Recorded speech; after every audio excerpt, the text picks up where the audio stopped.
कि जब रास्ते मिल जाते हैं तो मंजिलें आसान हो जाती हैं। सफ़र के सहारे बैठे मुसाफिर अक्सर गुमनाम हो जाया करते हैं। ये देखिए दोस्तों, ये है सूखा तालाब। रास्ते में गऊ माता पड़ी थी जिनका एक्सीडेंट हो रखा था, मतलब बिल्कुल खून से लग। आज सुबह सुबह एक सफ़र तय करने के लिए हमें सुबह सुबह उठा दिया गया है। आप देख सकते हैं एकदम 6:30 बजे के करीब हम उठ चुके हैं और अब निकल गए हैं अपने सफ़र की ओर। अभी हम स्टार्ट करेंगे गाड़ी और निकलेंगे यहाँ से अपने रास्ते में, फिर आपको अपनी मंजिल का पता बताते हैं। सुबह सुबह दोस्तों ट्रैवल करने का मज़ा अलग होता है, क्योंकि क्या है, शुद्ध हवा चलती है और बहुत ही मज़ा आता है खाली रोड में गाड़ी चलाने में। पहुंच गए हैं जबलपुर ISBT चौराहे में। अब हम लोग जाने वाले हैं पाटन बाईपास के रास्ते में, यानी कि ग्लोबल कॉलेज के रास्ते में।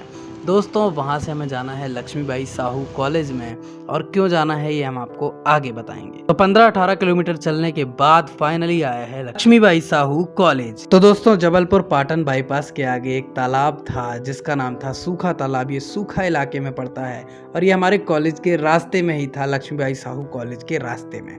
तो हमने कहा आपको दिखाया जाए। दोस्तों आप बताएं कि यदि इस तालाब की साफ सफाई करवा दी जाए तो क्या ये नहीं बन सकता बहुत ही अच्छा टूरिस्ट प्लेस जबलपुर का। तो यदि कोई देख रहा है जबलपुर से तो यार बनाओ इसे टूरिस्ट प्लेस और जबलपुर को और भी शानदार और सुंदर बनाओ। ये है जबलपुर का engineering college global the best. ये जबलपुर के कुछ प्राइवेट कॉलेजों में से अच्छा कॉलेज माना जाता है। चलिए अब हम लोग यहाँ से चलते हैं, बहुत ज़्यादा टाइम हो रहा है क्योंकि ग्लोबल कॉलेज का व्यू आप अच्छे से देख सकेंगे। ये पूरा आप देख सकते हैं। मैं बड़ी मुश्किल से वीडियो बना पा रहा हूँ। फिर से 20-25 किलोमीटर का सफ़र तय करके फाइनली पहुँच गए हैं घर दोस्तों।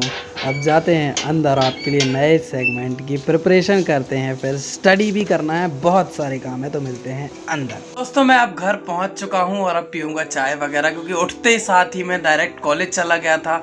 और कॉलेज जाने का मेरा कारण ये था कि आज मेरी बहन का पटवारी का एग्ज़ाम है, तो उसको एग्ज़ाम के लिए छोड़ने गया था और वो कॉलेज बहुत दूर था दोस्तों, इसलिए जाने में भी लगभग आधा घंटे से ज़्यादा का टाइम लग गया और आने में भी। हम पीते हैं चाय, फिर आगे का जो भी शेड्यूल है हमारा उसको हम फॉलो करते हैं एज इट इज़। हाँ दोस्तों आज का सेगमेंट तो बहुत ही ज़्यादा स्पेशल होने वाला है, तो बने रहिएगा ब्लॉग के साथ। लाइक शेयर सब्सक्राइब ज़रूर कीजिएगा।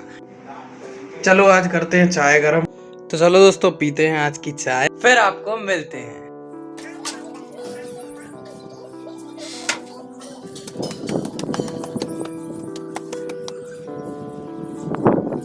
दोस्तों बाकी सब तो ठीक है, बट हमारा छत बहुत ज़्यादा गंदा हो चुका है। इसको शाम को हम झाड़ू लगाएंगे, हम ही लगाएंगे और कोई नहीं लगाएगा। हम एक बार देखने ही आए थे कि ये तो देखिए दोस्तों पूरा टूट चुका है, इसको अलग ही करना है। अब पेड़ पौधों को तो बहुत अच्छा पानी मिल चुका है। कल जो मूसलाधार बारिश हुई उससे इनको बहुत अच्छा पानी मिल गया ना। और यहाँ पे आज से सोएंगे भी दोस्तों, क्योंकि अब लगता है मौसम साफ़ हो चुका है ना, क्योंकि 2 दिन से सो नहीं पा रहे थे, क्योंकि यही मौसम जो था बहुत ज़्यादा दिक्कत कर रहा था इसी कारण। रास्ते में गऊ माता पड़ी थी जिनका एक्सीडेंट हो रखा था, मतलब बिल्कुल खून से लथपथ, वो शायद मर ही चुकी होंगी अब तो। क्या था दोस्तों कि रात में ना यहाँ से ट्रक वगैरह निकलते हैं, ट्रैक्टर निकलते हैं बहुत सारे, तो वो ध्यान नहीं देते होंगे। मुझे लगता है उन्हीं में से किसी एक की करतूत है ये।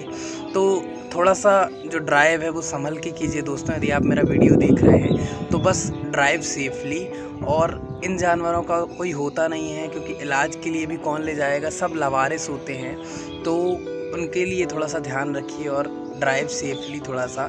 दोस्तों कर लूँ थोड़ी सी स्टडी, फिर आपके लिए नया सेगमेंट भी तैयार करना है, तो बने रहिएगा, थमे रहिएगा ब्लॉग में। आपके लिए नया सेगमेंट जस्ट आने ही वाला है।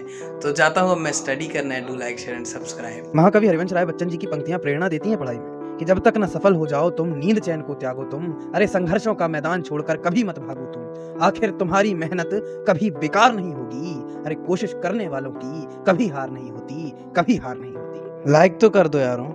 तो दोस्तों फाइनली हम अपने नए सेगमेंट की तरफ आ चुके हैं। आइए लेकर के चलता हूं आज के दूसरे टॉपिक पे। कल मैंने इसका पहला टॉपिक रिलीज़ किया था, आपने बहुत अच्छा प्यार दिया। उस टॉपिक का नाम था डर, फियर। डर को कैसे दूर करें, अपने अंदर के कॉन्फिडेंस को कैसे बूस्ट अप करें। तो चलिए आज के दूसरे टॉपिक की ओर हम बढ़ते हैं, जिसका नाम है और जिसका टाइटल होने वाला है USP। आपका USP आपको पता होना चाहिए, आपका यूनिक सेलिंग पॉइंट आपको पता होना चाहिए। दोस्तों अब ये USP होता क्या है, बात करते हैं इस पे। USP जो होता है दोस्तों, आपकी एक परफेक्ट स्किल होती है, आपका एक परफेक्ट एम होता है।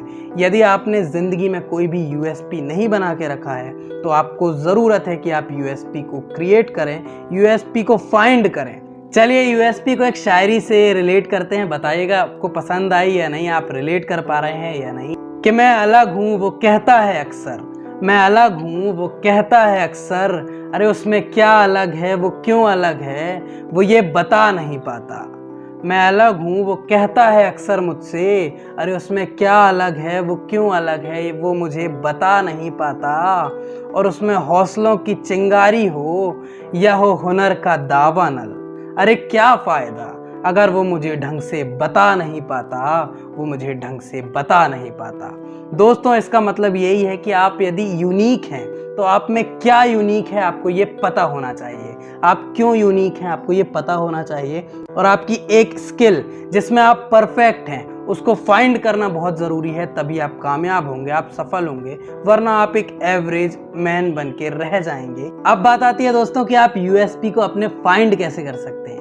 तो चलिए एक बात बताता हूँ कि आपको सबसे पसंदीदा चीज़ क्या लगती है अपनी ज़िंदगी में। आपको जो भी पसंदीदा चीज़ लगती है, कोई काम करने में आपको बोरियत नहीं लगती, आपको अच्छा लगता है और आपको लगता है कि आप इसको परस्यू कर सकते हो भविष्य में अपनी कामयाबी के रास्ते के लिए, अपनी सफलता के रास्ते के लिए, तो आप उसी को अपना यूएसपी बना लीजिए। मुझे मालूम है कि आप लोग बहुत ही इंटेलिजेंट लोग हैं, आप में से ज़्यादातर लोगों का यूएसपी होगा, बट यदि नहीं है तो आप उसको फाइंड करिए। आप देखिए कि आप में डांसिंग की कला है, सिंगिंग की कला है, राइटिंग की कला है या फिर कुछ और कला है जिसको आप निखार करके अपना यूएसपी बना सकते हो और ज़माने में प्रेजेंट कर सकते हो।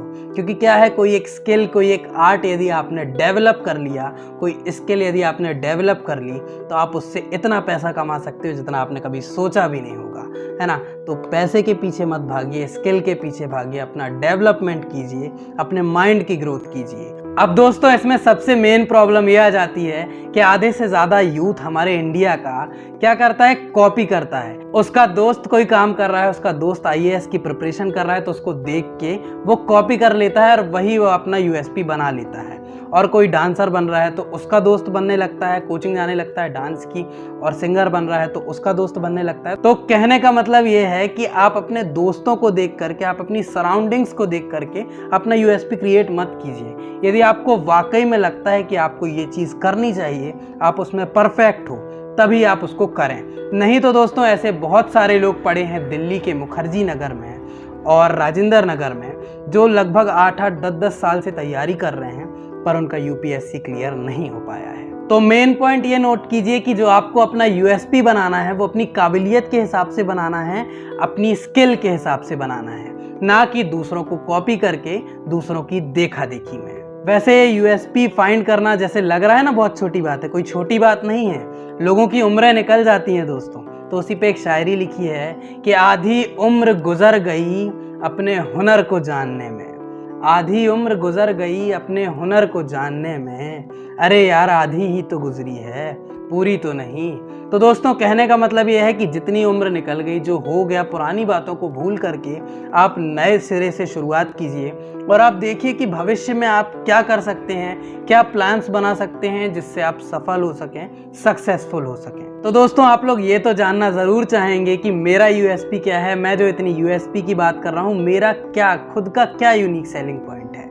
तो आपको मैं बताता हूँ कि मेरा यूनिक सेलिंग पॉइंट क्या है। यदि आपको लगता है कि मेरा यूनिक सेलिंग पॉइंट सही है तो इस वीडियो को ज़रूर लाइक कीजिएगा और आप अपना भी फाइंड ज़रूर कीजिएगा दोस्तों, तब मुझे लगेगा कि ये मेरा वीडियो बनाने का जो उद्देश्य था वो सफल हुआ। जब रास्ते मिल जाते हैं तो मंजिलें आसान हो जाती हैं, कि जब रास्ते मिल जाते हैं तो मंजिलें आसान हो जाती हैं। सफ़र के सहारे बैठे मुसाफिर अक्सर गुमनाम हो जाया करते हैं, कि सफ़र के सहारे बैठे मुसाफिर अक्सर गुमनाम हो जाया करते हैं। तो दोस्तों जी हाँ, ये है मेरा यूनिक सेलिंग पॉइंट। आप बताएं कि आपको लगता है कि है या फिर मैं ऐसे ही बोल रहा हूँ। तो हमारे इस नए सेगमेंट का नाम होगा डेली डेवलपमेंट।